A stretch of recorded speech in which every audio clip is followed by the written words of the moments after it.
everyone, and welcome to a new week of Whisky Wednesday. This week we're chatting about something that's pretty important to us. There's loads of W's everywhere. It's Whisky Wednesday, it's W.L. Weller. This is the Buffalo Trace Antique Collection bottling from 2014. Now, I was saving this for a particularly special occasion and a special moment, but I decided, might as well just open it. It was full when I opened it about 6 days ago from when we're filming this. I've already shared a good chunk of it with close friends and colleagues just to get their opinions on it. I didn't actually do any research on the age of this. I'd imagine it's anywhere from 10 to 14 years old. It's unfiltered and it's cask strength at 70.1% or 140, that's 140.2 proof.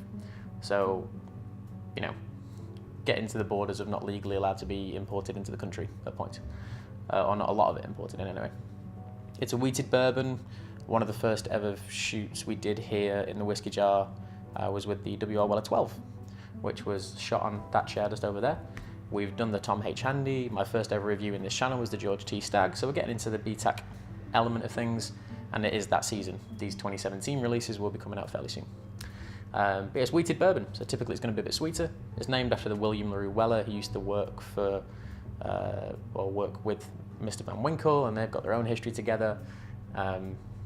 Buffalo Trace now produce it, have done for a number of years, and we'll just get on with tasting and smelling it, because it is probably, of all of them, my favourite in the antique collection range. So let's give it a smell.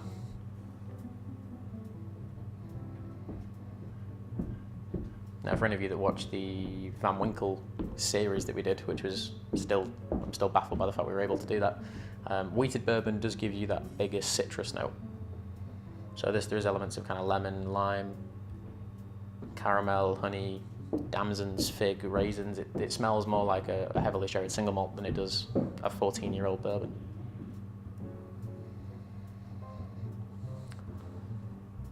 One of the official tasting notes on the bottle is something called tea berries, as in tea the drink, but berries. I've never seen one of those. If anyone's tasted a tea berry, if you can tell me what that smells or tastes like, that'd be great. But there's raspberries, there's blackberries, there's black currants. It's very wintry, it's quite warming. It reminds me of Christmas cakes and raisins and sultanas. Mint, quite a decent bit of eucalyptus. But really kind of dark, heavy, powerful flavours. They're all mixed together in this one bottle. Retail price around £150 in the UK if you can find it. A very good friend bought 3 of these and he kindly let me buy one off him because I've been after it for years and it's been sat, you know, under the bed as it were for 3, waiting to be opened. And now it is. That's the smell. Let's taste it.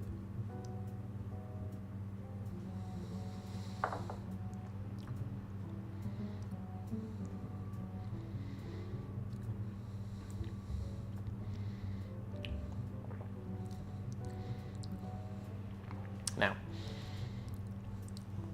it is dry, as you would expect for something with that ABV, but it's not intensely dry. It just kind of pulls all the moisture toward your tongue in a really unusual way. It's quite a light taste. It's not particularly heavy. It is quite delicate.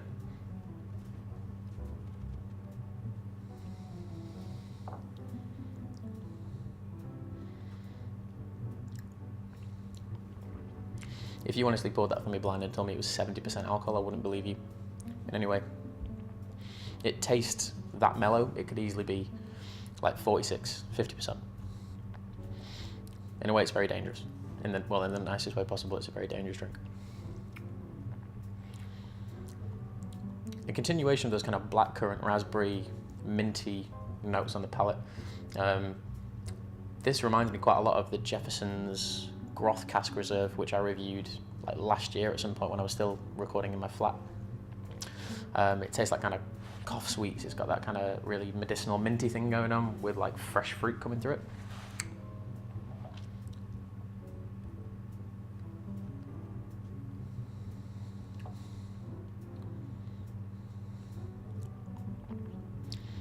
And then in the back, as you swallow it, you kind of take like a shallow breath in.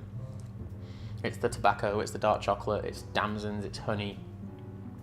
Just really extravagant, eccentric, huge flavours, but a very delicate taste. I think that's why I like wheated bourbon so much. A lot of people will be thinking, why have you not added water to it? when I opened it last week, I gave my housemate some. My housemate doesn't even drink whiskey, he barely drinks. He loved the smell of this, he loved the taste of it, and we both agreed that with water it just became very astringent and quite weak. It took away all that big hedonistic flavour. So this drink neat, or drank neat I should say, is the ultimate way for me. This is how it should be enjoyed. And again, the finish is quite light. It just reminds me of really good quality dark chocolate. More of that mint pulling through, more of that kind of medicinal blackcurrant, and we have, in the UK, they're called lockets. They're like these little cough sweets. Tastes quite a lot like that. It's a nostalgic bottle. If you can find it, buy it. I'm of the opinion that these particular bottles in the BTEC range are too rare to sell. So in my mind, this is a 10. It always will be. It always has been. I've tried 4 different versions of it, and they've all been fantastic. So I suppose this score is a little bit biased because it means quite a lot to me personally, because I've had it for so long and I've been wanting to open it. And it delivers on every single level. So that's the 2014 release of the William Larue Weller. I'm giving it a 10. Probably not the most broken up score in the world. I am a little bit biased on it, but it's just a beautiful bottle, and I could never sell it. It was always going to get drank, and it's always going to be shared. So at any point, if you find yourselves in Manchester, give me a call, because you'll probably get a pour of this. So thank you all for watching. This is the Whiskey Jar still. I'm Phil, and I will see you all next week. Cheers.